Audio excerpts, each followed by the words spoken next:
Olá, eu sou a Kátia Teonia, sou professora de Língua e Literatura Latina do Departamento de Letras Clássicas da Faculdade de Letras da UFRJ e coordenadora do projeto de extensão Mitologando.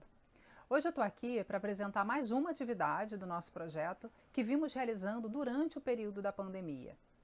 Ao longo deste ano, o projeto Mitologando vem oferecendo uma série de atividades remotas que tem como objetivo apresentar uma reflexão teórica e prática sobre o uso da antiguidade clássica no espaço da sala de aula. Essas atividades têm como público-alvo professoras e professores do ensino fundamental e do ensino médio, licenciandas e licenciandos e educadores de uma forma geral. E hoje, o projeto Mitologando tem a honra de apresentar o minicurso A Antiguidade Greco-Romana na Literatura Jovem Adulto. Serão 3 dias de minicurso, cada um dedicado a uma saga. O primeiro dia a Harry Potter, o segundo a Percy Jackson e o terceiro aos Jogos Vorazes. O minicurso será ministrado pelo querido Vitor Menezes, mestre em História Cultural pelo IFCH Unicamp e doutorando em Gerontologia pelo FCM Unicamp. O projeto Mitologando agradece imensamente a participação do professor Vitor Menezes e deseja a todas e todos um excelente minicurso.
Olá, boa tarde a todos.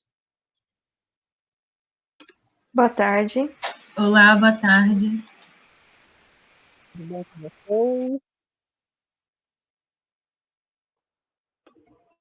Tudo bem com você, Kátia? Tudo bem também, na medida do impossível. Boa tarde, Arthur, Gabriela, Jaqueline, João, José Bonifácio, Juliana, Maria Manuela, Milena, Nina, Rosilene, Sabrina.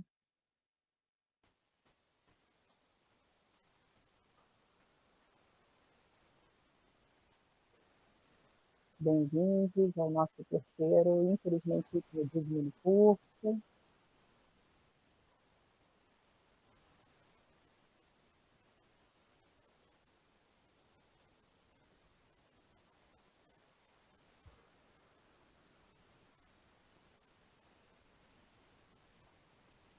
A lista de presença já está disponível aqui no chat. Vocês possam ir preenchendo.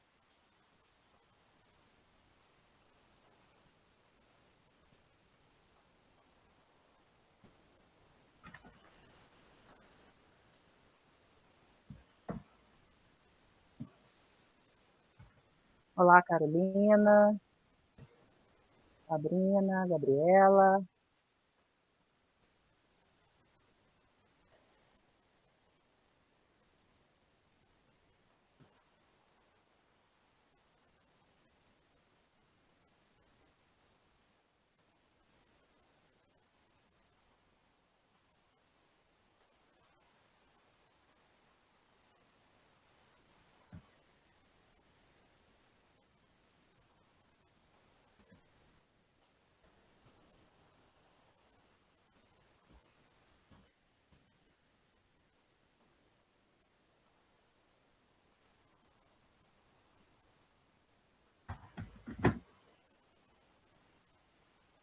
Está baixo o som?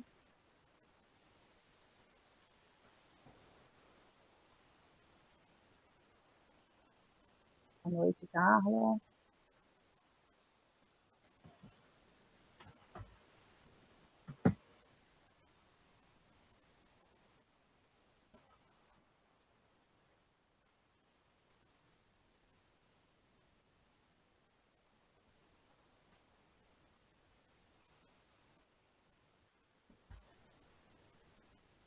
Boa noite, Cassiano.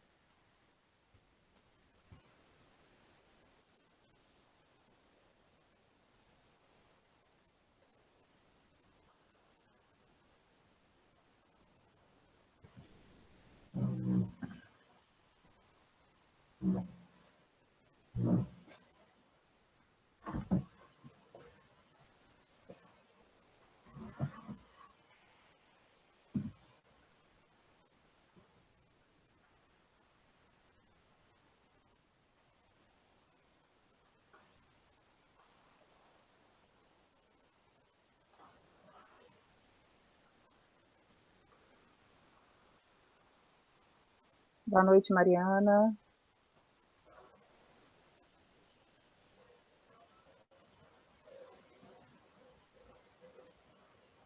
Boa noite, Cristiane.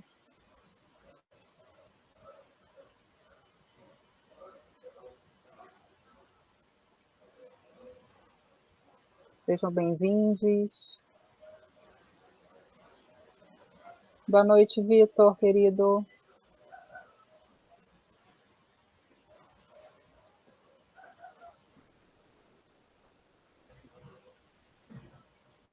Tudo bem? Olá. As pessoas já estão chegando aqui para o nosso terceiro, infelizmente, último dia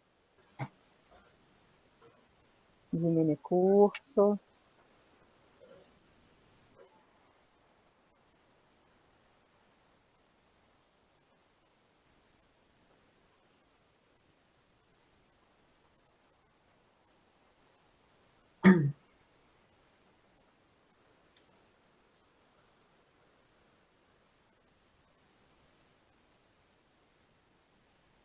A lista de presença já está disponível no chat.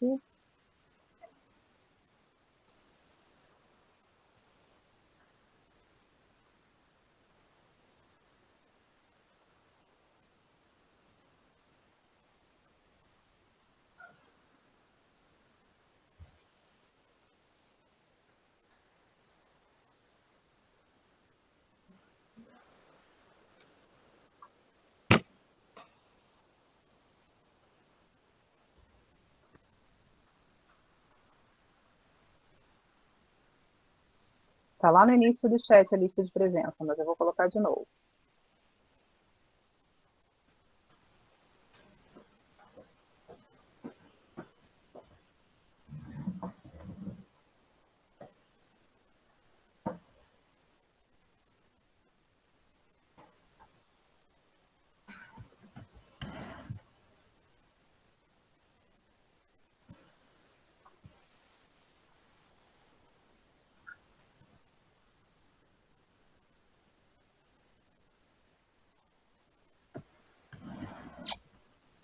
Boa noite, Fernando.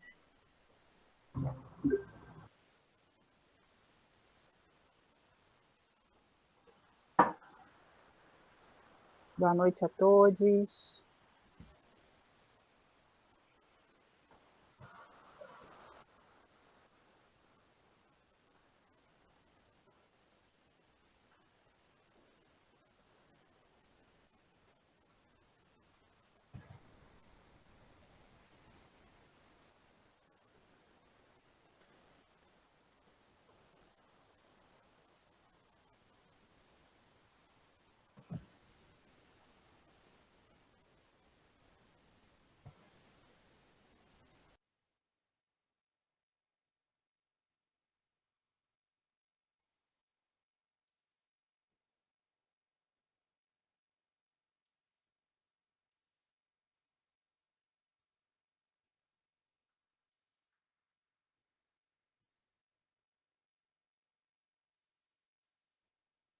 Bom, vamos dar início ao nosso terceiro e último dia de minicurso.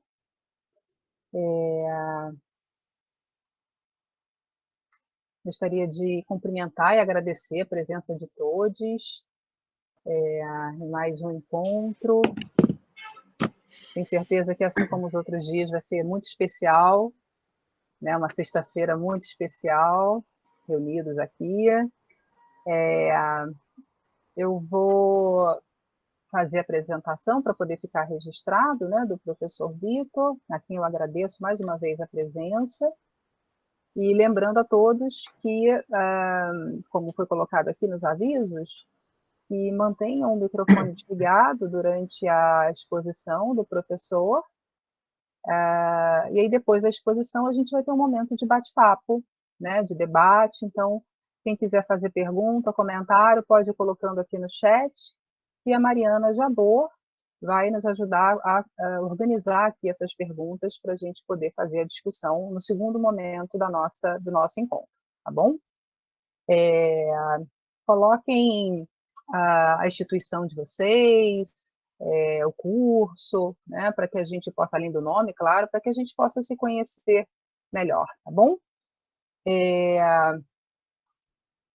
Bom, o Vitor, né, o professor Vitor Menezes, é licenciado e bacharel em História pelo IFCH, Unicamp, e mestre em História Cultural pela mesma instituição.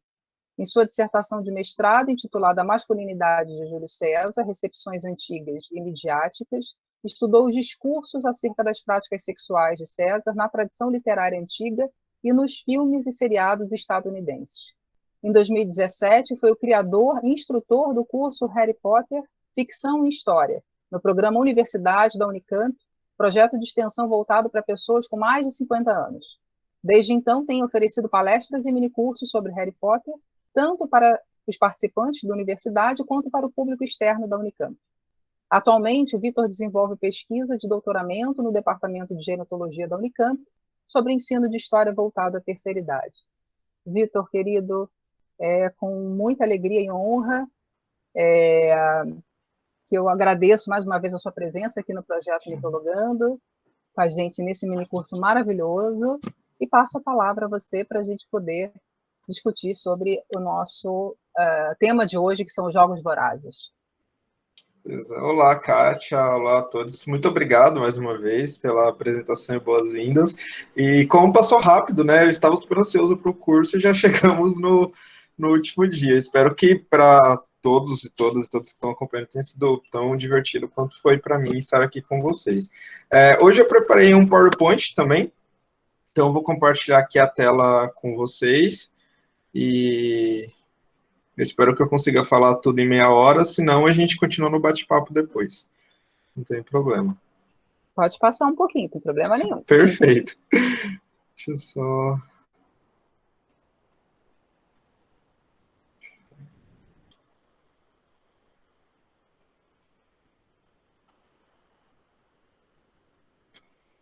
está aparecendo para vocês o PowerPoint? Sim. Sim. Beleza, então. Que ontem algumas pessoas me escreveram depois para falar que elas não conseguiram visualizar o PowerPoint, acho que deu algum problema. Enquanto eu ia passando, parece que ficou só no primeiro. Se der esse problema de novo, vocês podem me avisar que eu vejo aqui se é alguma coisa no meu computador. Bom, então vamos lá. Então hoje nós vamos falar da série Jogos Vorazes, né, escrita também por uma autora norte-americana, Susan Collins.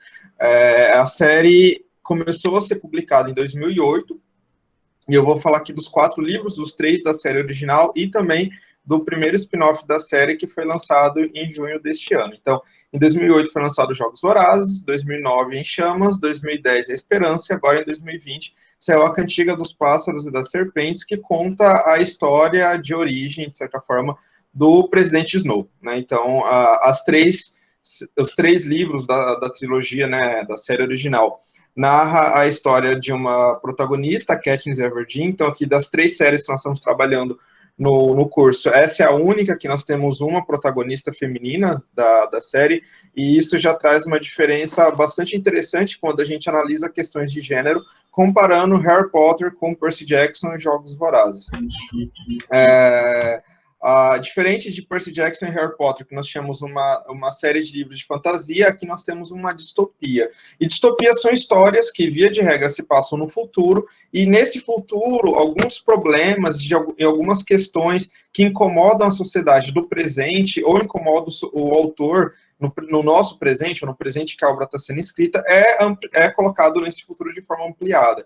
Então, se eu vivo numa sociedade onde eu me incomodo com a forma como o governo trata as questões ambientalistas, ou a forma como as mulheres são tratadas na sociedade, eu crio uma história nesse futuro, eu amplio esse problema para tentar mostrar ao leitor de hoje onde chegaremos, ou poderemos chegar caso nós não mudemos, né, o que está acontecendo. Então, por exemplo, distopias famosas, entre as mais famosas, nós temos 1984, do George Orwell, a gente tem Admirável Mundo Novo, do Huxley, a gente tem agora outra que tem feito bastante sucesso nos últimos anos, que é o Conto da Aia, da Margaret Atwood, escrito em 85, e os Jogos Vorazes então, mais uma distopia publicada nos últimos anos. A diferença de Jogos Vorazes para o Conto da Aia, 1984, é que Jogos Vorazes faz parte, então, desse conjunto de obras que recebem o nome de literatura jovem adulto. Então, portanto, é uma distopia em que os protagonistas serão adolescentes. Nesse caso, a gente vai ter uma protagonista feminina,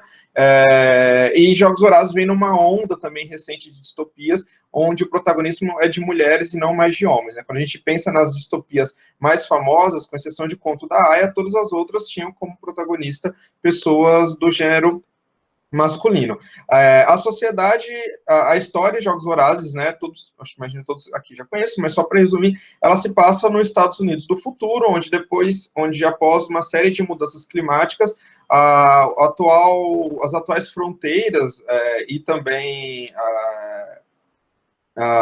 os limites que separam a terra do mar, agora me fugiu a palavra, o litoral, né, as atuais fronteiras do litoral foram remodeladas devido a essas mudanças ambientais. Uma nova sociedade surgiu, depois também de uma série de guerras, que é Panem, que é esse país, que é os Estados Unidos do futuro, e esse país é dividido em uma série de distritos, que a gente vai falar mais ao longo da minha apresentação de hoje, porque essa divisão de distritos já uma referência ao Império Romano. Nos 3 primeiros livros, então, nós temos a história da Katniss, que é essa protagonista que é jogada nos Jogos Vorazes, né? Esses jogos onde todo ano é colocado 24 adolescentes, 12 do gênero masculino, 12 do gênero feminino, e eles têm que lutar nessa arena até a morte, e só tem um vencedor. Então, nós vamos ter 3 livros contando a história da Katniss e como e principalmente a revolução que vai ser simbolizada pela Katniss e que vai derrubar um governo autoritário, né, que é esse governo da capital e do presidente Snow. Já no livro que foi publicado este ano, que na minha opinião é melhor do que toda a trilogia, eu gosto da trilogia, Jogos Vorazes está entre as séries literárias que eu mais gosto, mas eu acredito que a autora foi ainda mais feliz nas críticas sociais e políticas em A Cantiga do que ela já tinha sido feita em Jogos Vorazes. A trilogia é ótima, eu acho que A Cantiga é excelente, nessa questão para a gente trabalhar com questões políticas, sociais, filosofias políticas e etc. E na Cantiga, então, a gente vai ter uma história que se passa no 64 anos antes da Katniss participar de Jogos Vorazes, e a gente vai conhecer um pouco mais das ideologias da capital. Se na trilogia original a gente tem a história a partir dos distritos, nesse novo livro a gente tem a partir da capital, e é bastante interessante conhecer as ideologias políticas que estão por trás deste governo, por trás desse país chamado Panem.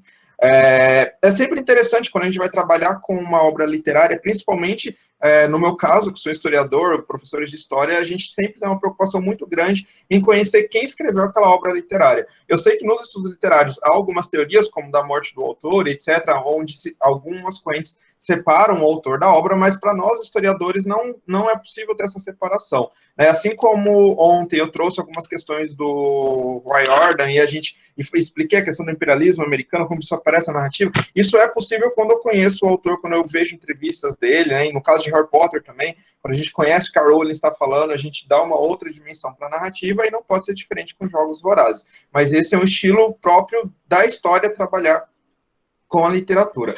Eu chamo a atenção de vocês também para a última citação que eu trouxe no slide na aula de ontem, que foi um trecho do Said, do livro Cultura e Imperialismo, que ele comenta que não há um determinismo, não é porque um autor ou uma autora nasceu numa cultura X que ele vai exatamente reproduzir e concordar com toda aquela cultura, mas há uma tendência dele dialogar em algum momento com essa cultura, com essa sociedade, com um tempo histórico no qual ele vive e escreve. Então é interessante que nós temos aqui, no caso de Harry Potter, uma autora britânica, né, outro contexto, mas pensando Percy Jackson e Jogos Vorazes, são dois autores norte-americanos. Enquanto em Percy Jackson a gente vai ter um autor que dialoga muito mais ou não faz crítica, né, melhor dizendo, ao imperialismo norte-americano, a gente vai ter uma outra autora também americana que vai fazer uma crítica ao imperialismo e aos autoritarismos também que fazem parte dos Estados Unidos, apesar dos Estados Unidos levantarem a bandeira como uma espécie de bastião da liberdade, da democracia, a gente sabe que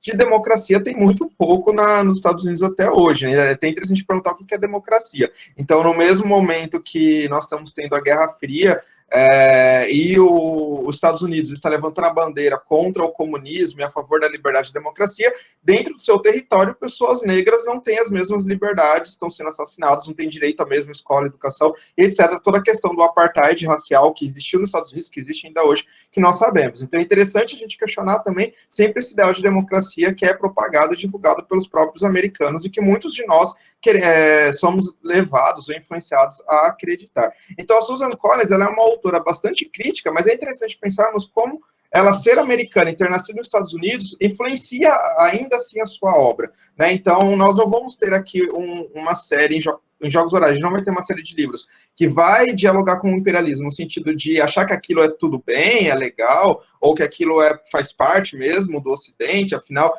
todo mundo já odiou Roma um dia, então tudo bem odiar os Estados Unidos. Não, ela vai ter uma percepção bastante crítica. E o que é interessante é que ela é filha de militar, né? O pai dela, o Michael Collins, ele fazia parte da Força Aérea dos Estados Unidos, faleceu em 2003, e ele lutou em duas guerras importantíssimas para os americanos na época da Guerra Fria, que foi a Guerra da Coreia e a Guerra do Vietnã. E ter um pai fazendo parte do exército dos Estados Unidos criou também uma série de percepções na autora Susan Collins. E quando ela escreve Jogos Vorazes, ela fala em uma das poucas entrevistas que ela deu, porque ela, diferente da Rowling e do Rick Riordan, que estão sempre no Twitter, estão sempre dando entrevistas ou dando suas opiniões no Twitter, a Susan Collins ela é extremamente reservada. Ela dá pouquíssimas entrevistas quando seus livros são lançados para explicar por que ela quis escrever o livro daquele jeito e pronto, acabou. A gente sabe muito pouco dela, em comparação com o que a gente sabe dos autores de Harry Potter e Percy Jackson. Mas nas poucas entrevistas que ela deu, ela sempre comentou como que, ao escrever Jogos Vorazes, ela queria fazer uma crítica à guerra em si, né, aos problemas que a guerra traz. Nós vivemos uma sociedade que muitas vezes valoriza a guerra ou romantiza a guerra, e ela traz uma crítica a isso, inspirada também no que ela vivenciou com o seu pai lutando nessas duas guerras.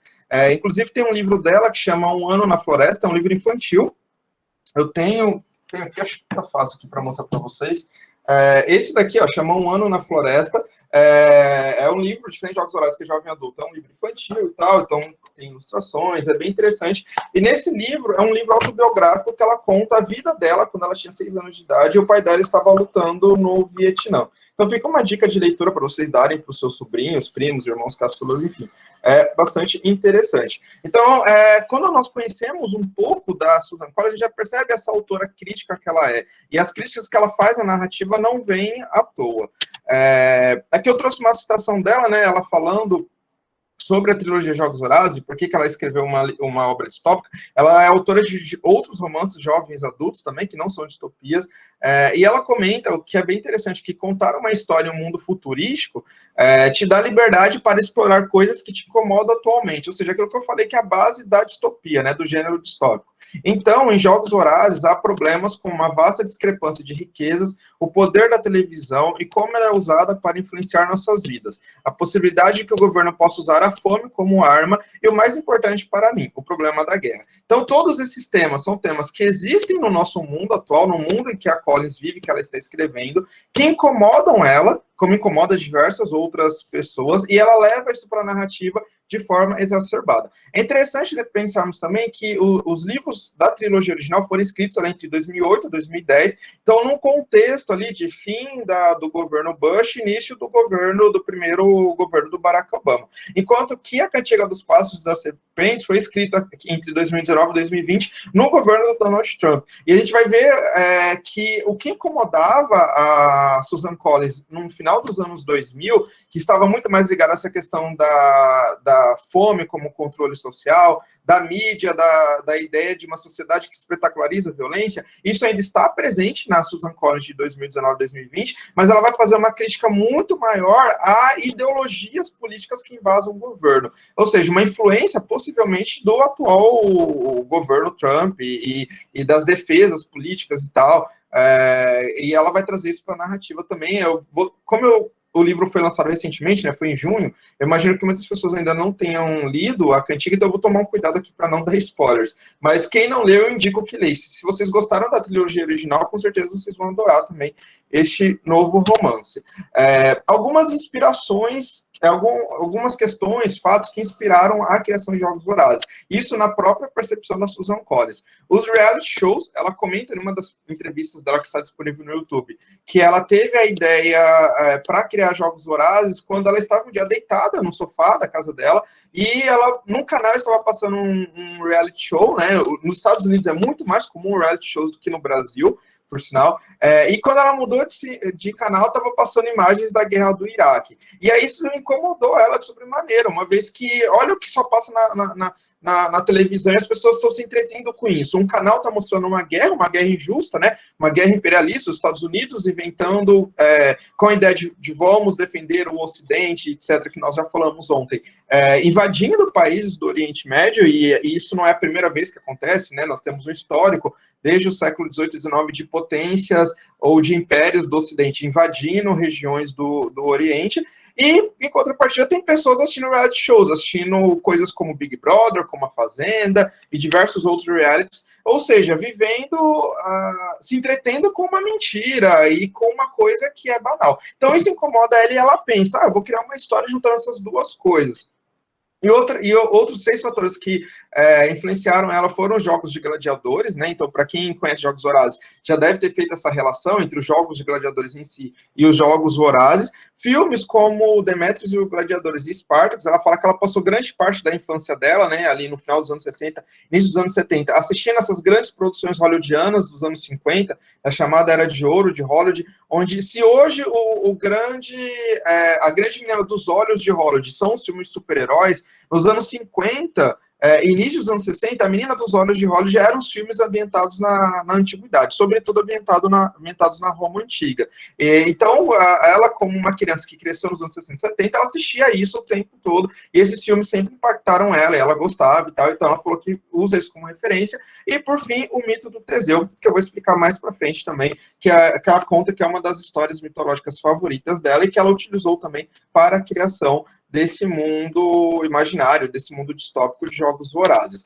Bom, a narrativa de Jogos Vorazes é uma narrativa extremamente rica, com um potencial enorme para discussão em sala de aula, não só para falar de recepções na antiguidade greco-romana, mas tem diversos outros temas que podem interessar professores de português, de literatura, de história, de sociologia, de filosofia. Então, eu elenquei aqui 13 temas, não vai dar tempo de eu abordar todos eles, né? O nosso foco é no primeiro, recepções da antiguidade greco-romana, mas apenas para vocês conhecerem alguma das outras temáticas que nós podemos trabalhar a partir de Jogos Vorazes.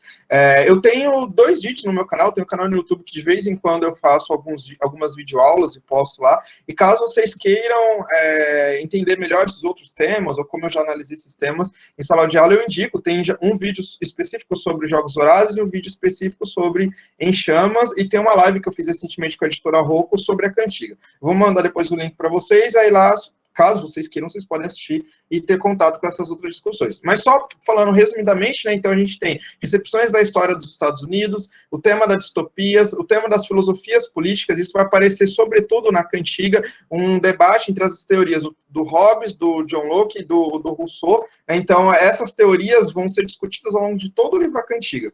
E é bem interessante que vai ser de uma dessas teorias que vem a justificativa para o governo de Panem.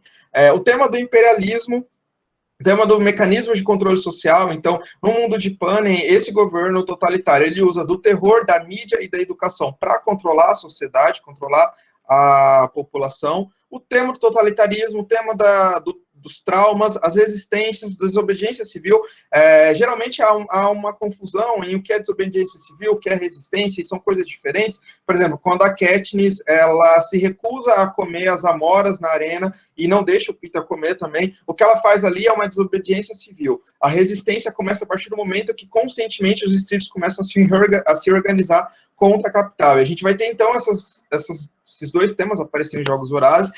A questão da sociedade do espetáculo, e para quem se interessa, né, nesse tema, eu recomendo já o livro do Guy Debord, que é um clássico, né, para discutir a sociedade do espetáculo, e a autora, ela vai trazer ali em Jogos Vorazes de forma bastante didática o que o Debord estava discutindo em seu livro, a questão da espetacularização da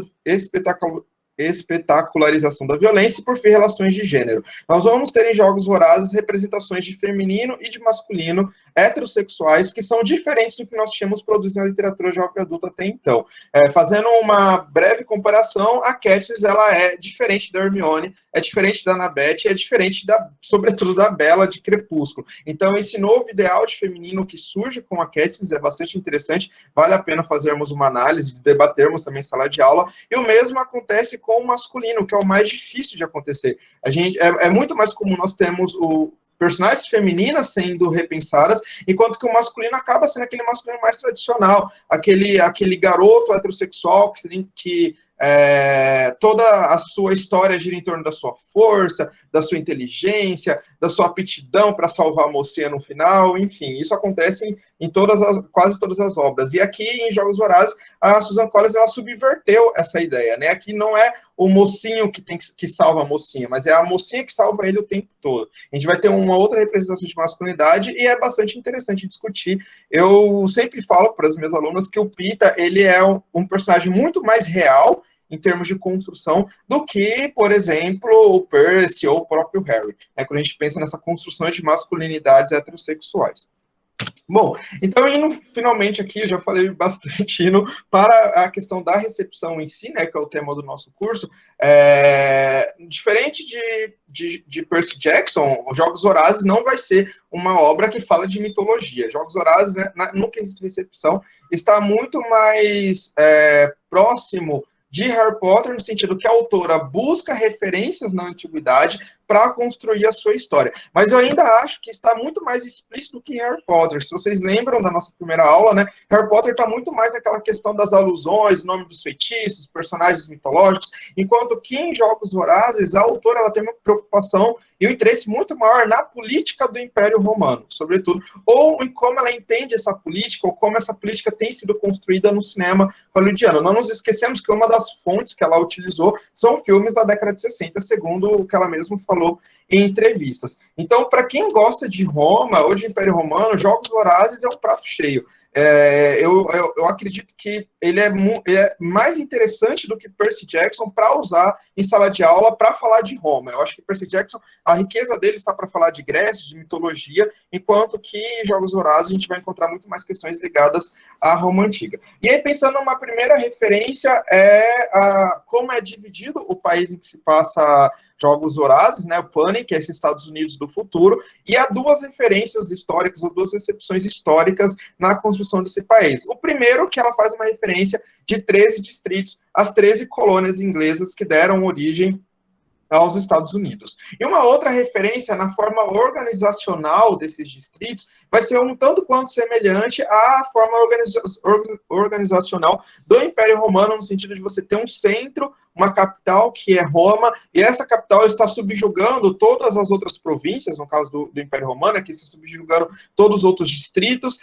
As pessoas desses diferentes distritos não se veem como iguais, isso vai ficar ainda mais claro na Cantiga. Então, uma pessoa que é do Distrito 7, ela não entende, ou ela não tem a percepção que ela tem a mesma identidade nacional, que é a pessoa do Distrito 1. Então, isso também, quando a gente discute sobre identidades no Império Romano, é um tema bastante frequente. Então, o cara que nasceu lá na Bretanha Romana, na atual Inglaterra e País de Gales, não vai ter a mesma identidade ou o mesmo estilo de vida, necessariamente, da pessoa que mora na Palestina, mas eles vão também, ao mesmo tempo, compartilhar algumas culturas em comum, afinal, eles estão todos dentro de um mesmo império. E isso vai aparecer também de forma metafórica em Jogos Vorazes. Então, a forma como a capital trata os distritos, essa ideia de que todos os moradores dos distritos são seres inferiores, é uma alusão que ela faz ao imperialismo moderno, mas é uma alusão que ela faz também ao imperialismo romano. Uma outra característica, ainda pensando no país, né, é na palavra panem. Panem é uma palavra latina, né, de origem latina, que significa pão, e aqui ela faz uma referência a essa frase, né, panem et circenses, que é a ideia do pão e circo. A gente vai ter pela primeira vez a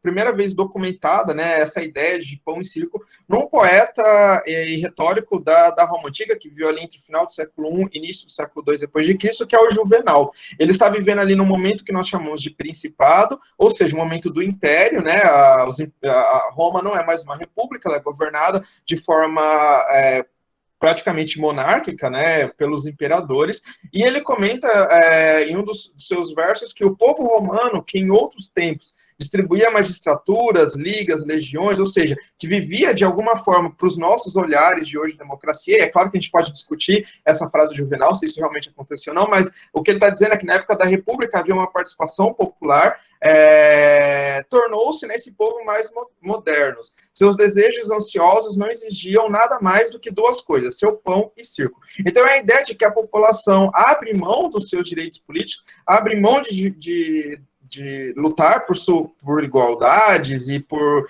um país melhor ou por políticas melhores, e simplesmente são levadas pelo entretenimento, pelo pão que é distribuído pelos imperadores, né, nos eventos e etc. E com isso os imperadores governam sem ter grande dor de cabeça. Essa ideia de pão e circo vai ser debatida pelos historiadores do século XIX, do século XX. Eu recomendo, caso vocês queiram entrar mais nesse debate, não há consenso, claro, como nada na história há consenso, indico dois principais historiadores. O primeiro é o Paul Veyne, com seu livro Pão e Circo, e ele vai ter toda uma discussão sobre a política romana, e eu indico também um livro de uma historiadora brasileira, que é a Renata Garrafoni, que ela tem um livro sobre os gladiadores, e ela vai discutir também essa ideia de pôr em circo, discordando em alguns momentos com Paul Veyne, enfim, é bastante interessante. Mas o que é legal é que essa ideia de pôr em circo já está naturalizada na nossa sociedade, principalmente naturalizada na ideia de que era assim que era a política durante o Império Romano. Então, você dá diversão para as pessoas, você dá comida e elas se calam perante as atrocidades que você, como governante, está fazendo.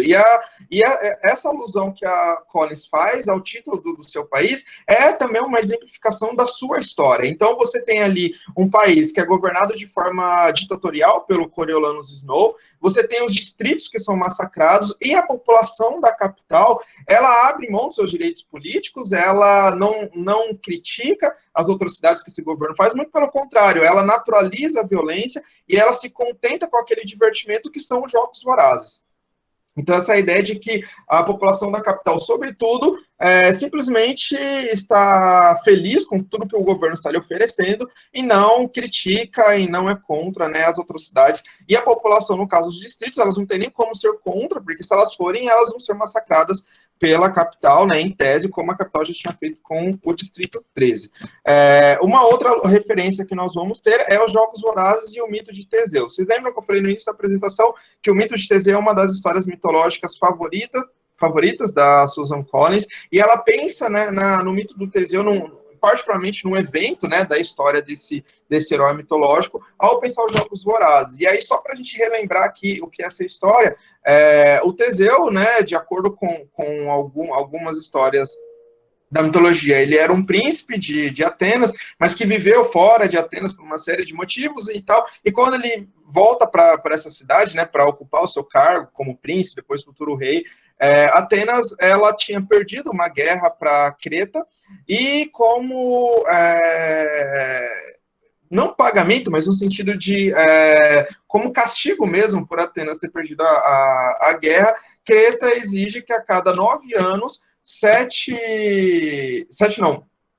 a cada 9 anos, 7 rapazes e 7 moças sejam enviados de Atenas para Creta para serem colocados dentro do labirinto, e lá no labirinto elas vão servir de comida para o Minotauro.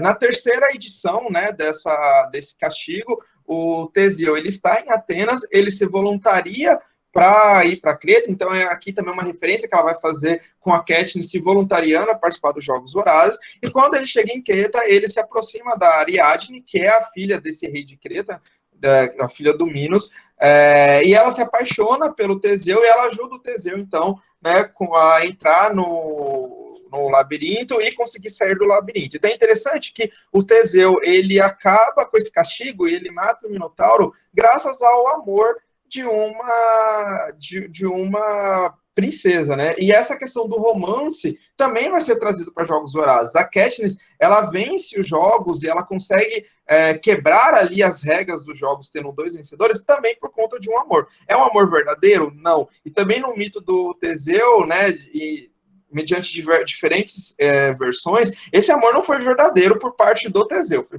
verdadeiro só por parte da Ariadne, inclusive, né, o Teseu abandona a Ariadne depois, enfim, tem várias tradições também que contam diferentes histórias, mas no final a Ariadne, ela, coitada, fica sem o amor da sua vida.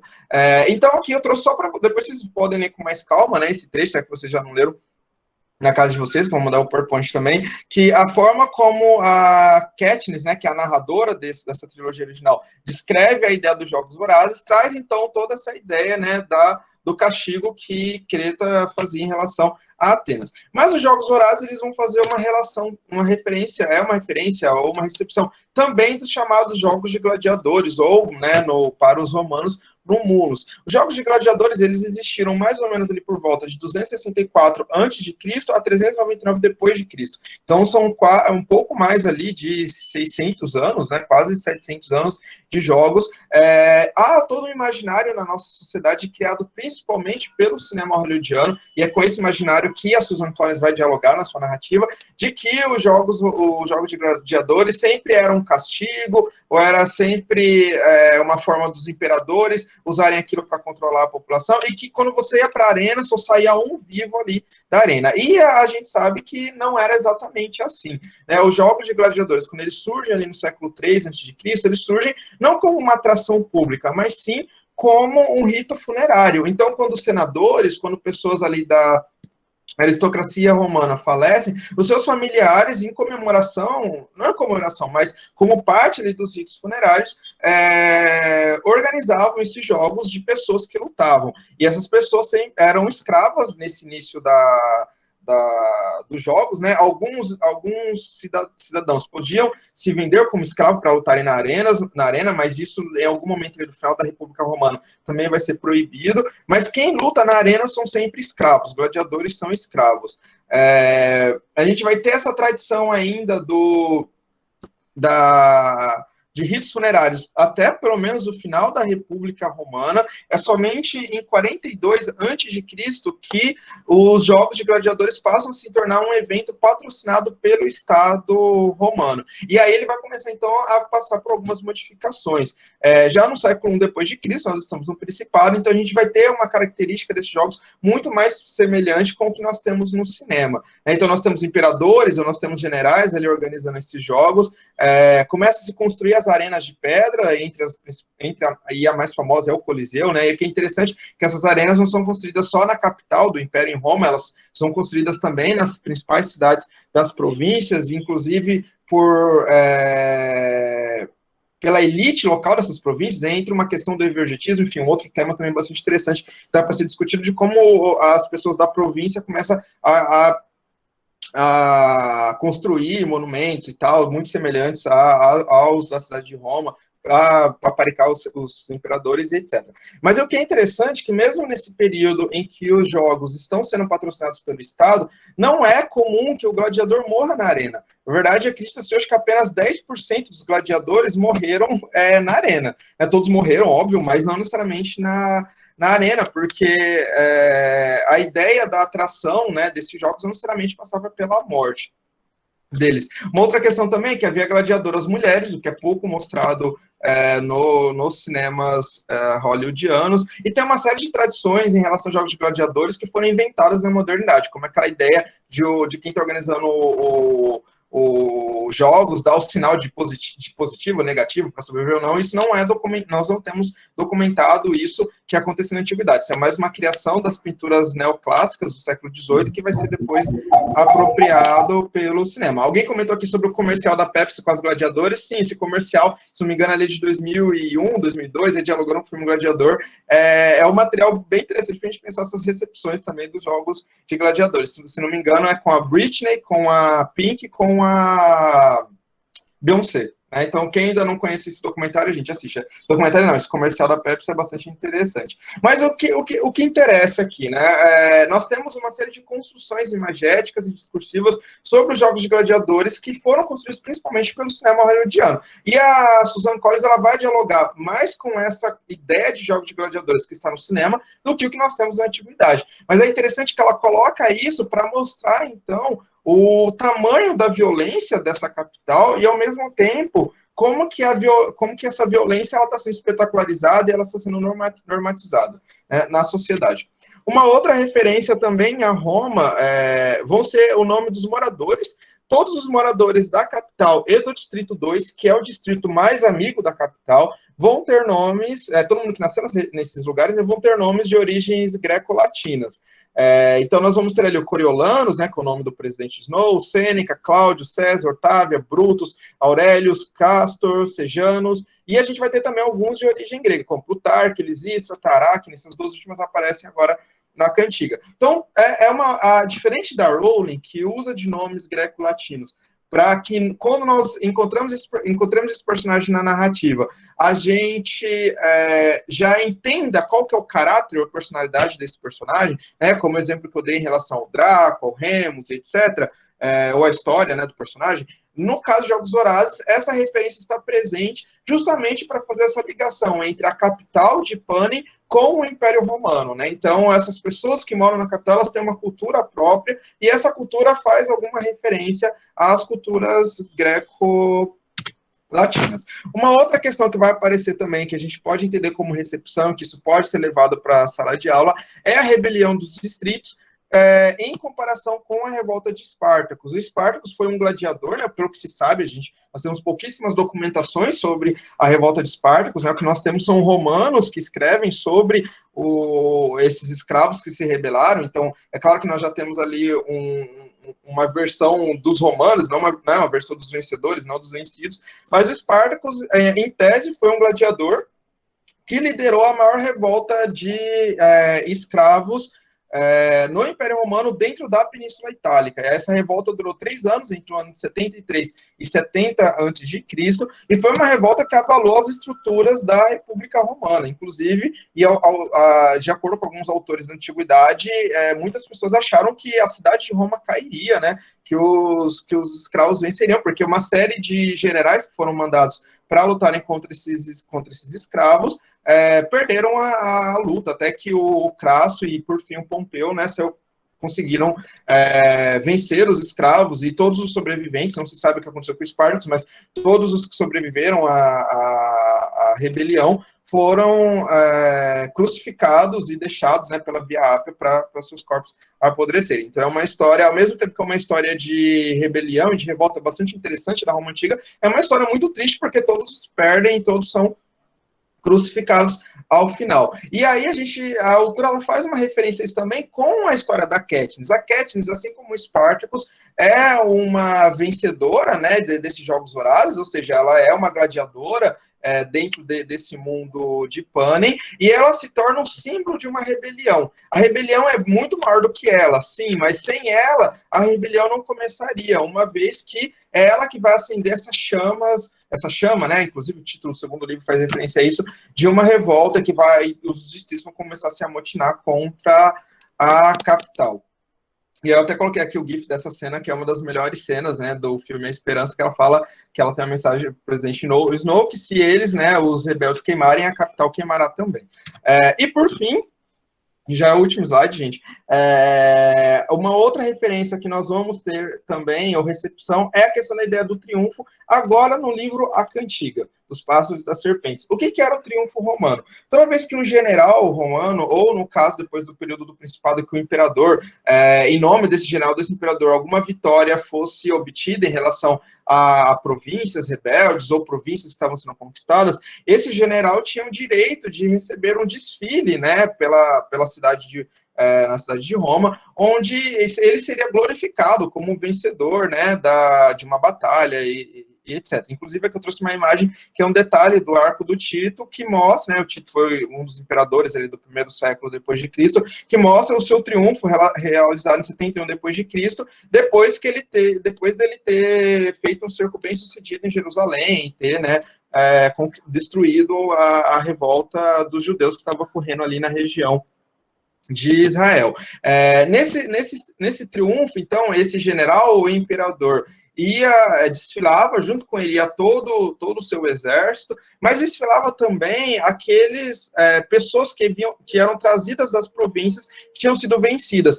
Quando não se traziam pessoas, porque todos tinham morrido na guerra, eles traziam objetos dessas pessoas, né? Inclusive, no triunfo do Tito, uma série de objetos foram retirados do templo de Jerusalém e levados, né, nesse desfile. Então, por exemplo, no caso do desfile do Júlio César, quando ele ganha direito ao triunfo, né, que acaba de voltar da Gália, ali depois do final da Guerra Civil, vai ter uma série de povos que, que perderam as guerras, né, contra o Júlio César, que vão ser colocados em desfile, inclusive o Vercingetorix, que é hoje considerado como um dos heróis da França, que foi um líder gaulês que lutou contra o domínio romano do Júlio César, e ele vai ser levado para Roma também, e vai ser colocado nesse triunfo. E o que acontece na Cantiga, sem dar spoiler, mas vai ter um momento que alguns tributos que uma tributa vai matar um jovem da capital. Porque o que é interessante é que, como a história se passa 64 anos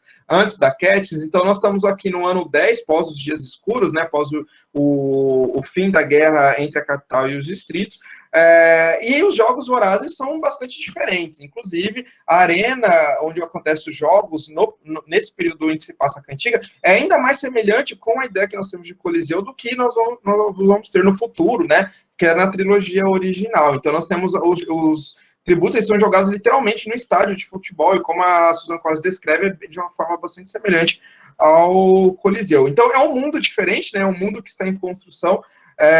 Os tributos, não há toda ainda uma espetacularização da violência, né? Não há toda uma glamorização, melhor dizendo, da violência desses jogos. Os tributos, quando eles chegam na capital, eles não são bem tratados, no sentido de receberem banho, comida, eles são jogados dentro de um zoológico. Inclusive, nesse momento, a Susan Collins faz uma referência a um dos acontecimentos reais do imperialismo europeu e americano moderno, que era pegar pessoas das regiões que estavam sendo dominadas e levarem para serem expostas em praça pública e principalmente em zoológicos das principais capitais europeias. Então a gente vai ter esses zoológicos humanos, e quem não conhece, dê um Google aí para vocês verem fotos, são fotos horrorosas de zoológicos humanos. Então pessoas que eram trazidas à força de regiões do continente africano, do continente asiático, eram expostas em zoológicos, né, em Nova York, Londres, Paris, Bruxelas, enfim, todas as capitais, literalmente como se elas fossem animais e como se elas fossem um bicho que todo mundo deve conhecer, né, porque eles são diferentes, são estranhos. Essa é uma das coisas. O imperialismo moderno é devastador, e essa é uma das coisas horrorosas do imperialismo, que geralmente a Europa e os Estados Unidos fingem que não aconteceu. Inclusive, a última exposição de seres humanos na Europa aconteceu em Bruxelas, em 1956. Gente, tá? A gente está falando já no período pós-Segunda Guerra Mundial.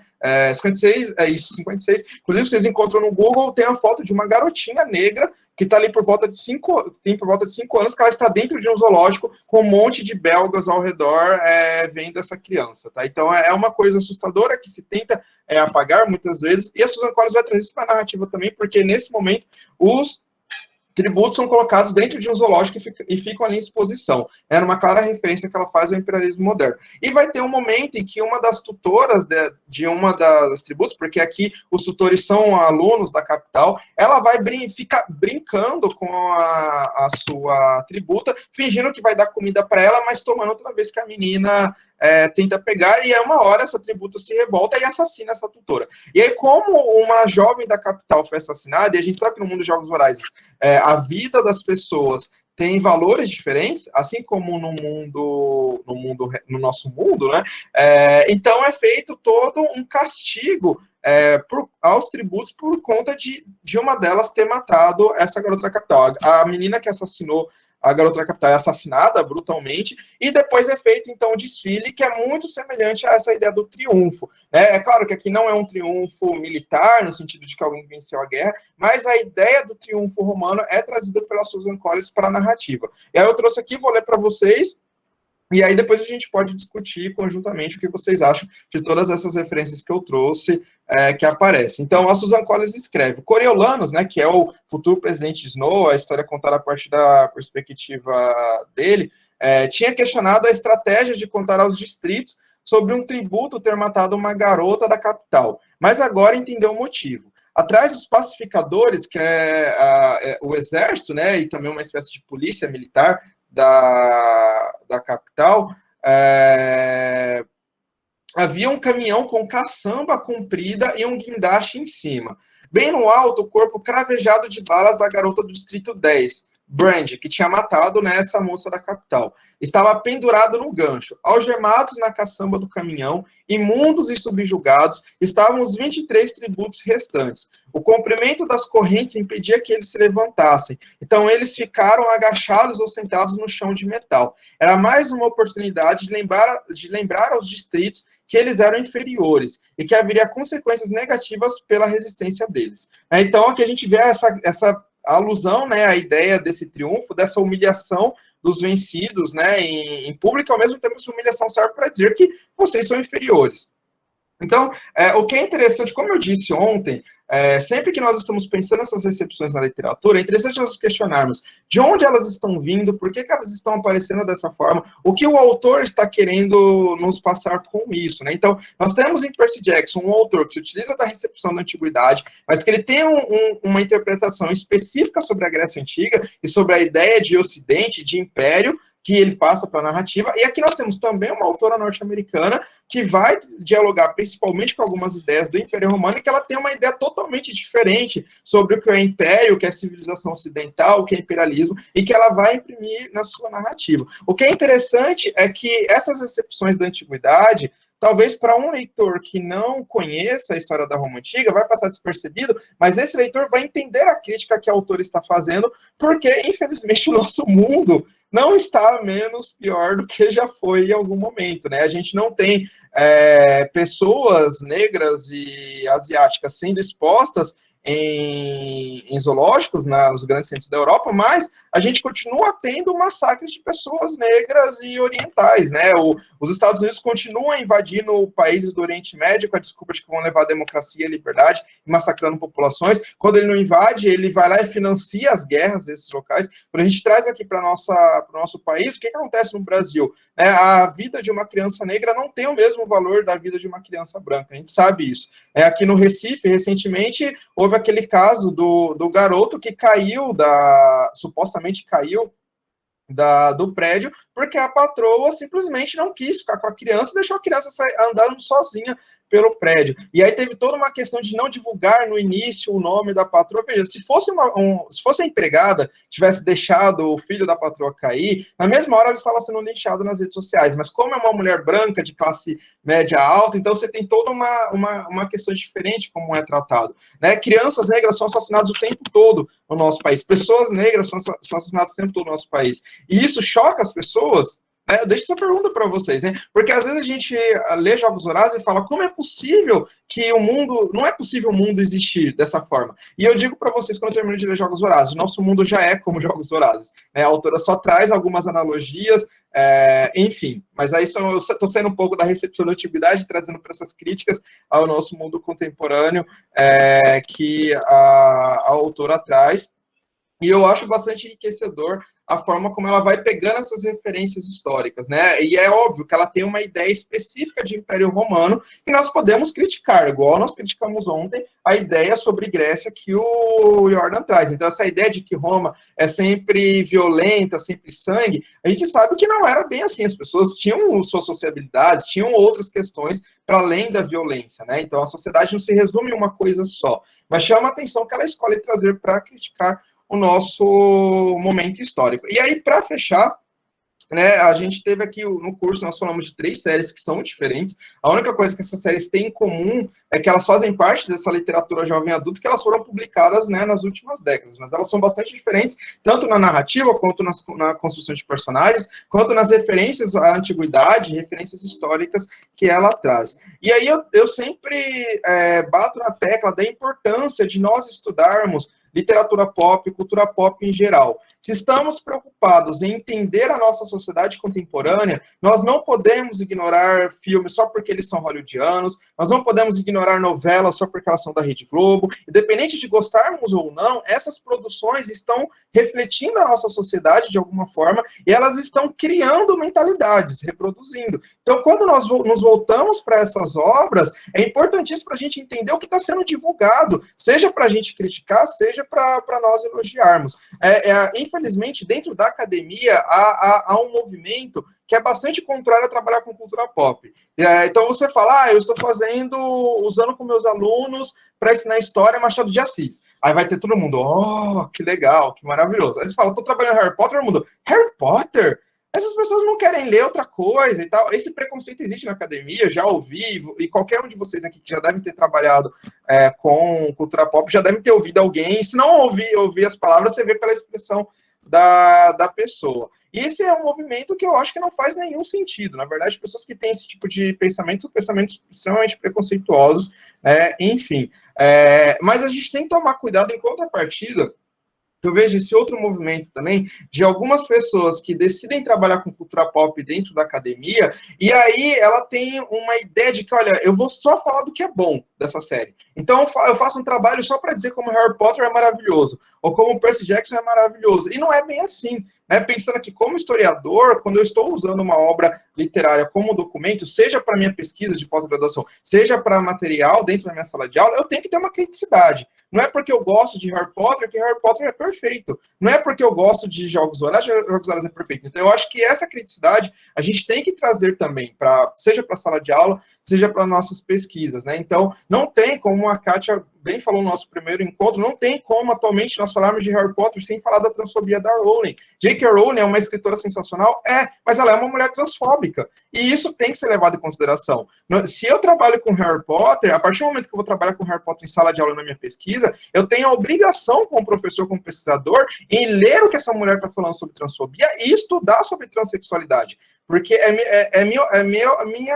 meu dever como professor, como pesquisador, eu não ficar fingindo que nada está acontecendo. Quando eu vou trabalhar com Percy Jackson, eu tenho que entender o que é o imperialismo norte-americano, o que significa dizer que essa chama do Ocidente está acesa. Quando eu vou trabalhar com Jogos Vorazes, eu preciso entender de onde esse autor está dizendo, qual a ideia de Roma que ela está colocando. Então, trabalhar com cultura pop dentro da academia ou em sala de aula não é para dizer só que ela é linda e é perfeita, ou que ela é horrorosa e é ruim. Não, longe disso. Mesmo que eu vou trabalhar com Shakespeare, com Machado de Assis, qualquer autor clássico, eu vou encontrar nesses autores pontos positivos e pontos negativos. E eu acho que é esse o cuidado que nós, como professores ou como pesquisadores, devemos ter com qualquer material que trabalharmos em sala de aula. Eu acho que a questão, eu sempre falo, como historiador, o que define uma pesquisa de história não é o tema, não é o ano histórico que eu estou estudando, mas é as minhas perguntas, né? Eu posso fazer uma pesquisa de história estudando algo de 3 mil anos atrás, ou estudando o que está acontecendo em 2020. São as minhas perguntas e minhas metodologias que vão dizer se o que eu estou fazendo é história ou não. E vocês, como professores de história, ou de filosofia, ou de sociologia, ou de português, sabem muito bem o que é dar aula de português, o que é dar aula de história. Então, a mensagem que eu quero trazer para vocês para concluir é isso, sempre serem críticos, sempre que possível, dentro dos limites, né, pensando nas faixas etárias com as quais estamos trabalhando, no lugar onde nós estamos trabalhando, mas sempre trazer essa criticidade, né, independente com que estivemos trabalhando em sala de aula. E eu falei muito hoje, desculpa, Kátia. Muito obrigado, gente. Agora nós podemos abrir, então, para as perguntas e comentários. E críticas também, que vocês preferirem. A gente podia entrar no final de semana te ouvindo aqui. Maravilhoso, maravilhoso. Pena que Cronos não é o nosso amigo. Exato. Vamos para a nossa segunda etapa, então, para a gente começar o nosso bate-papo. Mari, a gente tem perguntas? Boa noite. Sim, Boa noite. A Juliana Amaro, estudante de letras da UERJ, escreveu: Vitor, não entendi qual a diferença de como a autora de Jogos Vorazes faz uso dos nomes para como a J.K. faz. Poderia explicar novamente? E a Lidiane escreveu: Vitor, ainda não li as cantigas dos pássaros e das serpentes e gostaria de saber como as teorias políticas contratualistas são abordadas no livro. Poderia falar um pouco mais sobre isso? Ok. Eu vou tentar responder sem dar spoiler, tá, gente? Porque eu sei que muitos de vocês ainda não leram a cantiga, então eu vou tentar explicar sem spoiler, mas se não ficar claro, vocês me perguntem que eu posso melhorar, né, a minha resposta. Bom, sobre a questão dos usos dos nomes de Jogos Vorazes, a diferença de Jogos Vorazes para Harry Potter. Em Harry Potter, a Rowling ela se apropria também de alguns nomes greco-latinos, mas ela traz esses nomes para sua obra e dá esse nome a personagens que vão ter características semelhantes às personalidades, sejam históricas ou sejam mitológicas que encontramos na Antiguidade. Então, por exemplo, ela cria um personagem e ela dá o nome de Remus Lupin. A palavra Lupin já traz uma conotação do lobo, mas o Remus, na mitologia romana, é então um dos fundadores da cidade de Roma, e quando criança, ele e o seu irmão foi amamentado por uma loba e etc. Então, o personagem Remus de Harry Potter, ele é um lobisomem. quando criança ele foi mordido por um lobo e transformado em lobisomem. Então, o nome dele, Remus, dá uma indicação da história dele. Vai ter casos também que o nome vai dar indicação da personalidade ou do caráter, como eu falei do Draco Malfoy. Então, o Draco, que ela pega lá do Draco da Atenas clássica, o primeiro legislador e tal, criador de leis, são chamadas leis draconianas. Então, quando você vê o nome Draco em Harry Potter, se você já tem essa referência de quem foi o Draco na antiguidade, você já imagina, esse personagem é um personagem que vai ter um caráter duvidoso. A gente vai ter isso no caso da Minerva, que vai ter uma relação com a deusa Minerva, então a questão da inteligência e etc. Então, os nomes em Harry Potter, eles sempre indicam alguma personalidade do personagem, esses nomes que são utilizados, né, que são apropriados da mitologia e da história greco-romana. Não são todos os nomes de Harry Potter que vêm da mitologia, a gente vai ter alguns nomes, por exemplo, que ela pegou do cemitério de Greyfriars, que é um cemitério de Edimburgo, que fica localizado atrás do The Elephant House, que era um dos cafés onde ela sentava para escrever a Pedra Filosofal, e quando a Jéssica, que estava ali por volta de 1 ano de idade, acordava e chorava, ela colocava a Jéssica no carrinho, saía caminhando pela região ali do café, e ela entrava no cemitério, e ali ela foi pegando uma série de nomes, principalmente sobrenomes. Então, o sobrenome Riddle, o sobrenome McGonagall, ela tirou desse cemitério. Mas os primeiros nomes, quando veio na antiguidade, então ela faz essa referência. Né? A própria Hermione, a ideia de ser uma pessoa extremamente inteligente, etc.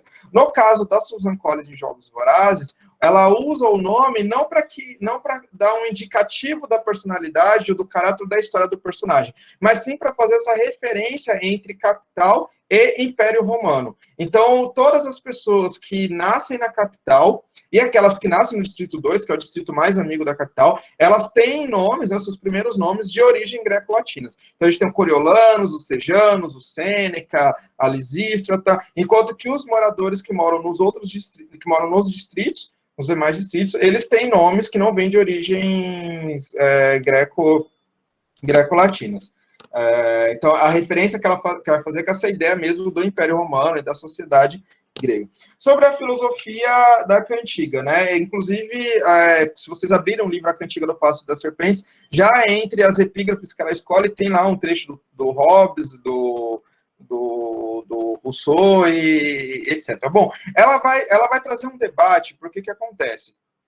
Na história da Cantiga, a gente vai ter essa formação do Coriolanus Snow.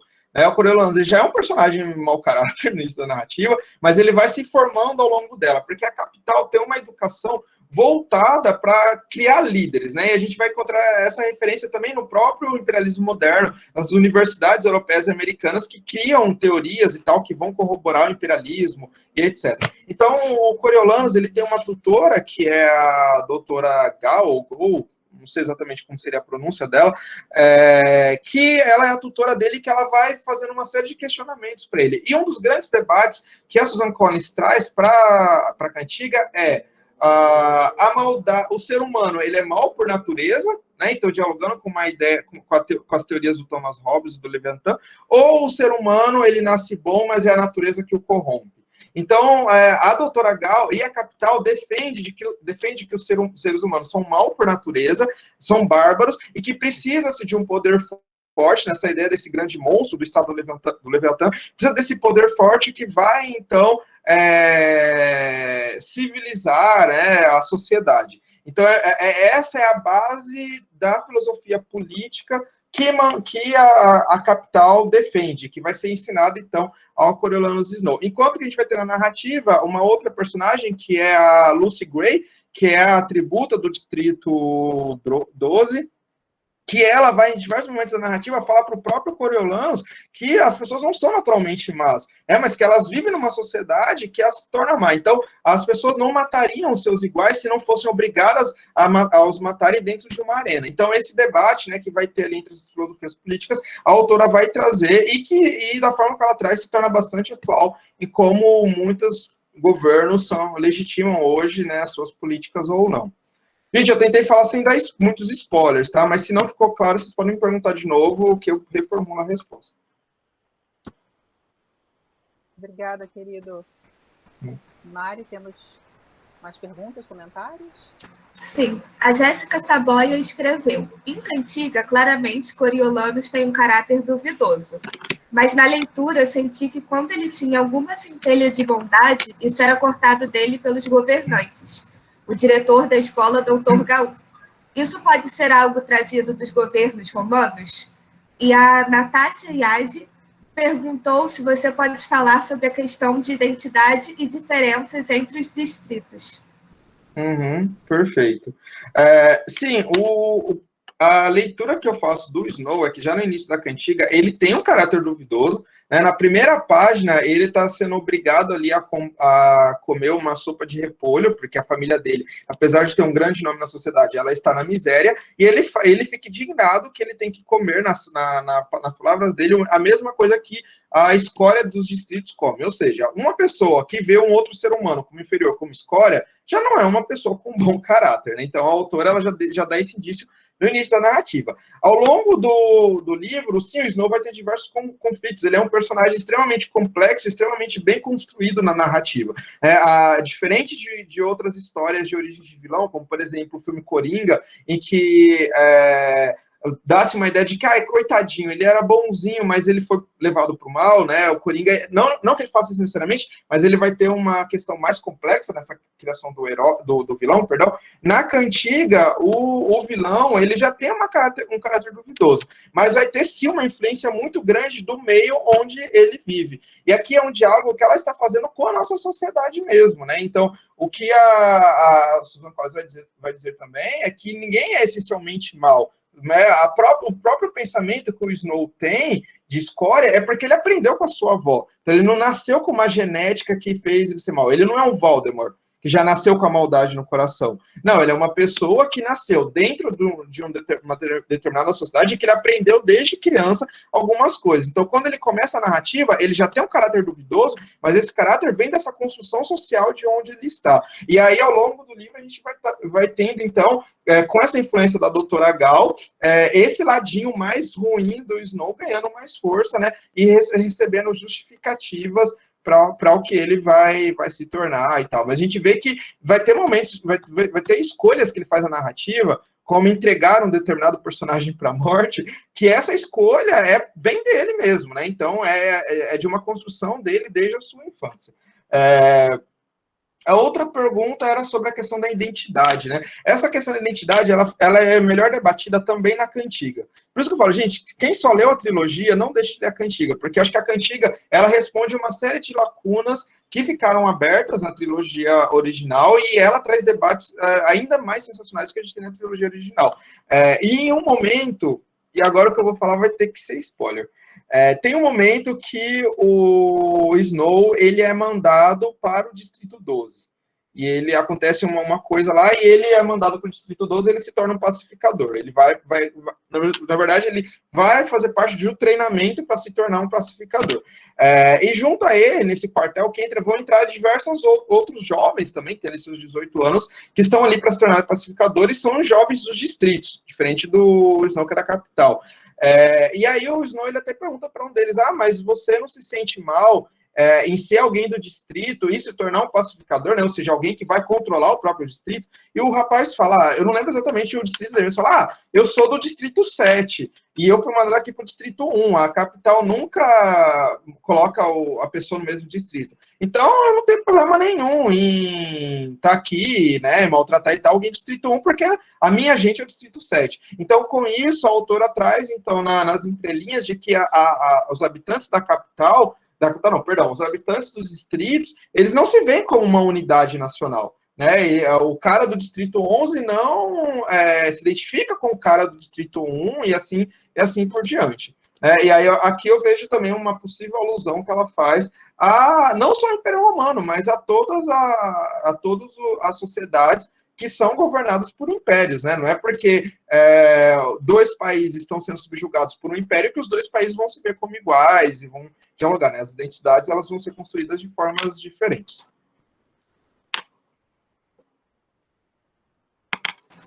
Obrigada, querido.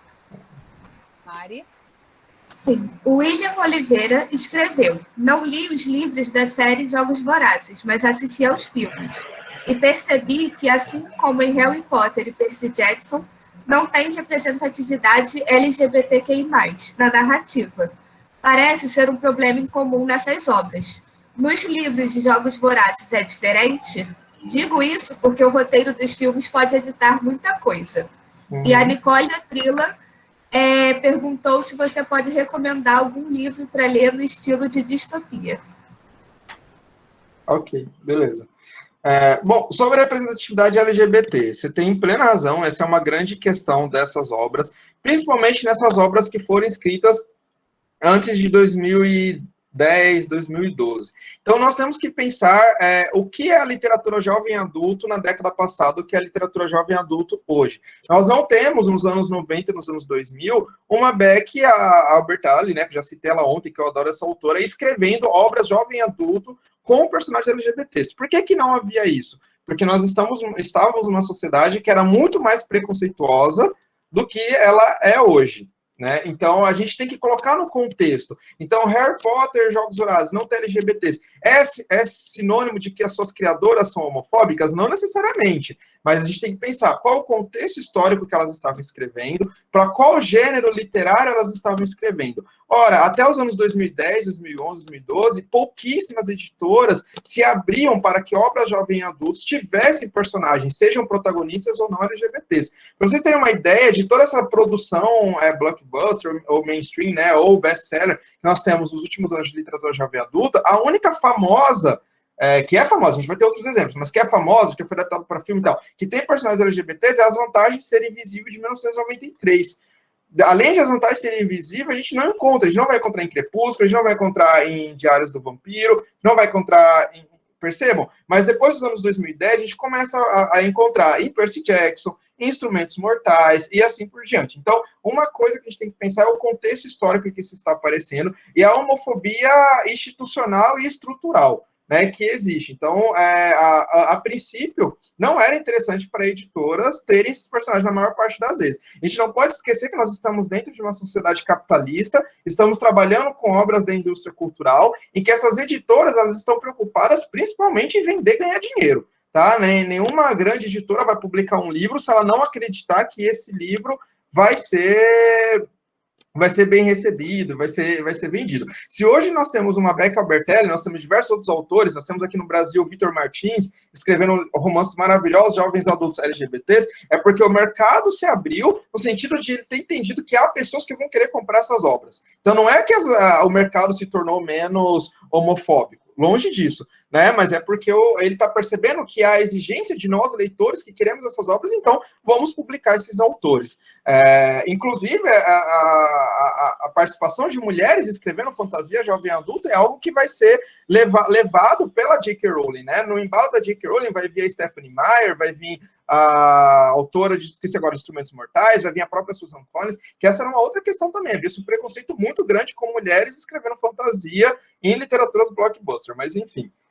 Inclusive, a J.K. Rowling, o nome dela é Joanna Rowling, e a editora não deixou que ela assinasse os livros como Joanna Rowling. Porque falou, olha, quando os pais e os meninos virem que você é uma mulher escrevendo fantasia, eles não vão querer comprar seu livro. E aí, por isso que ela criou, né, a ideia de J.K. Rowling para que parecesse uma coisa neutra. Então, para a gente ver como que esse mercado editorial é complexo. Então, isso tem que ser levado em consideração, o contexto histórico tem que ser levado em consideração, e depois a gente pensar também quem é esse autor que ele está escrevendo. No caso de Jogos Vorazes, nós temos LGBTs da mesma forma que nós temos em Harry Potter, em que há alusões à homossexualidade masculina, mas não está descrito de forma explícita no texto.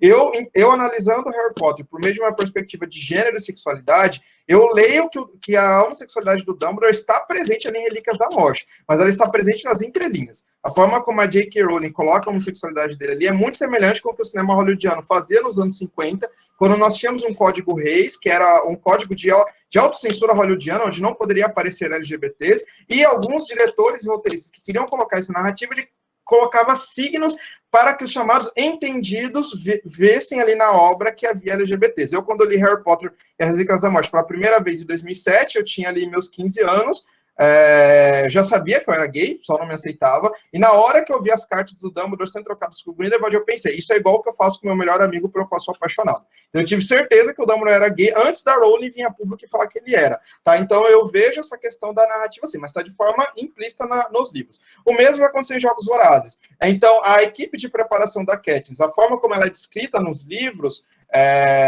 o Flávio, principalmente, ele é descrito como um homem efeminado, dá a entender que ele é gay. No caso do Sina, que é o estilista da Katniss, também é dado colocado nas entrelinhas que é um personagem gay. Não há palavra gay na narrativa, nem a palavra que eles são casais. Isso na trilogia original. Qual que é o problema que a gente vai ter em Jogos Vorazes? Que todos só aparece a homossexualidade masculina na trilogia original e todos são habitantes da capital. Então, fica num primeiro olhar parecendo que a homossexualidade é simplesmente mais uma das futilidades de quem mora na capital. Essa é uma das críticas que eu tenho a Jogos Vorazes na questão de representatividades. Por isso que eu sempre falo, eu falei ontem para vocês, mais importante do que ter representatividade é como essa representatividade aparece. Tá? Então, muitas vezes a gente fica feliz com muito pouco e eu fico horrorizado com isso, sabe? Colocou um personagem gay que tem 3 falas, é estereotipado e a gente já fica, tem representatividade. Não, gente, isso não é representatividade. Né? Então, assim, tem personagens gays na trilogia original de Jogos Vorazes, eles não são citados, estão nas entrelinhas, isso não é representatividade. Agora, na cantiga, apareceram 2 personagens gays que moram na capital, e aí tá de forma explícita dito que eles são um casal, e no final da narrativa aparece um casal de lésbicas que mora no Distrito 12. Então, pela primeira vez, a gente tem no mundo dos Jogos Vorazes a homossexualidade não sendo só como uma coisa da capital. Esses personagens têm importância na narrativa? Não, nenhuma. Ao que me parece, a Susan Collins parece que colocou esses personagens só para não ser cancelada, né? Pensando aqui dos 3 autores, né? Entre J.K. Rowling, Riordan e Susan Collins é a única que ainda não foi cancelada no Twitter. Tá? Então, me parece que a forma como ela colocou, no caso da capital, é um casal de idosos, e inclusive um deles morre já no início da narrativa, né? Ele morre na guerra, quando é contada a questão da guerra, e o outro é um casal de adolescentes, né, que moram no Distrito 12, e elas são mencionadas na narrativa. E aí eu falo, isso é representatividade? Parece que a pessoa só colocou ali para, sabe, ganhar uma estrelinha. Então, tem 2 personagens gays e 2 lésbicas. Cheque, tem representatividade. Não é bem assim, gente. Então, acho que é interessante nós pensarmos isso também. E mesmo eu chamo a atenção para vocês quando vocês lerem Instrumentos Mortais, que vai ter personagens LGBTs, quando vocês lerem Percy Jackson e perceberem como está sendo essa representação. Está sendo uma representação estereotipada? Está aqui só para contar número na narrativa? Representatividade é algo que vai muito mais além. Então, sim, esse é um dos problemas, a questão da representatividade é um dos problemas dos Jogos Vorazes, assim como é um dos problemas em Harry Potter na minha leitura. Sobre a questão de livros distópicos, eu sou apaixonado pelo Conto da Aia. Eu acho que o Conto da Aia é um livro que todo mundo precisa ler.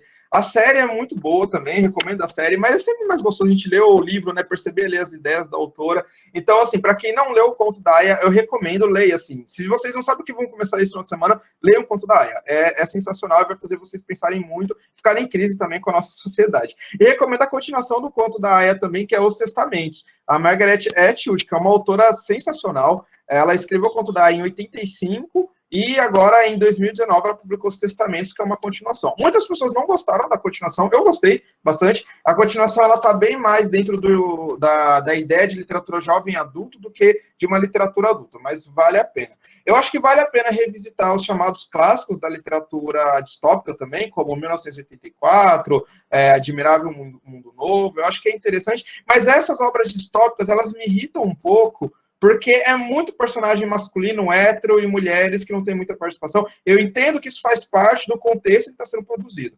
Mas, assim, me contempla mais como como leitor, eu leio um Conto da Aia, ou eu leio Jogos Vorazes. Pensando em literaturas distópicas também, jovem adulto, vocês vão encontrar em Maze Runner, é uma obra também que vale a pena a leitura, que também tem bastante questões interessantes para trabalhar em sala de aula. Divergente, eu não gosto muito de Divergente, mas eu sei que muitas pessoas gostam, então fica a sugestão também, vejam o que vocês acham. E eu vou fazer um pouco de merchan aqui agora, de propaganda, que eu, de vez em quando, eu me aventuro escrevendo alguns contos e tal, e tenho alguns planos para escrever romances e etc. E de vez em quando eu publico alguns contos por uma editora do Rio de Janeiro, uma das editoras, é uma editora pequena, não é uma grande editora, mas que tem obras fenomenais, que é a editora Sina. E agora, nesse mês, foi publicada uma antologia distópica chamada Conteúdo Impróprio. Essa antologia ela faz uma referência à censura que ocorreu na Bienal do ano passado, do Crivella. Eu estava na Bienal nesse momento, eu estava participando de lançamento de um livro também da Sina, que é o Inquebrável, que é uma coletânea de contos que falam sobre preconceito. Eu tinha um conto que eu discutia, o meu conto nesse livro discutia a LGBTfobia relacionada à terceira idade, né? Então, meu personagem principal era um idoso gay. E nesse livro, o conteúdo próprio, eu tenho também um conto, a história se passa num Brasil futurístico, em que nosso país foi dominado por uma república teocrática. Tá? Então, a gente faz uma referência, é uma antologia de contos também, são 16 contos, e a gente fala um pouco, então, sobre o que é esse Brasil do futuro. Então, claro, não acho que o meu conto está no nível de um Jogos Vorazes, longe disso, né? Então, mas fica a dica para vocês, chama Conteúdo Impróprio. Vocês colocarem aí, editora Sina, Conteúdo Impróprio, no Google, vocês já encontram um link para a compra do livro. E, se não me engano, ainda tem alguns exemplares que vão autografados com o nome dos autores. Então, se vocês correrem, vocês conseguem comprar. Maravilha, querido. Mari, a gente tem mais perguntas? Não, sem mais perguntas. Comentários, sugestões, elogios? Elogios temos vários aqui. Muitos elogios. Muitos elogios. Inclusive pedidos, né, para você voltar e falar. Eu queria aproveitar e publicamente registrar aqui, além do meu agradecimento enorme, assim, gigante. Foram 3 dias incríveis, Vitor, incríveis, né? A gente aprendeu muito.